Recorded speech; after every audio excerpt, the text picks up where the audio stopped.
orang pria yang tinggal di Jalan Perintis Kemerdekaan, Lorong Wiraguna, Kecamatan Ilir Timur 2, Kota Palembang dilaporkan meninggal dunia usai terjatuh dari sepeda motor saat dikejar dua orang pria bersenjata tajam. Peristiwa yang merenggut nyawa RL telah dikonfirmasi pihak kepolisian.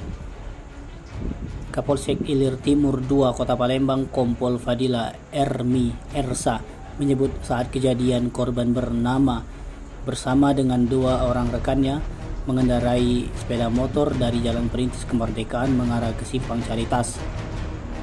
Korban membawa sepeda motor dalam pengaruh minuman keras, bertemu dengan dua orang pria di Simpang Caritas sambil mengancam dengan mengeluarkan senjata tajam.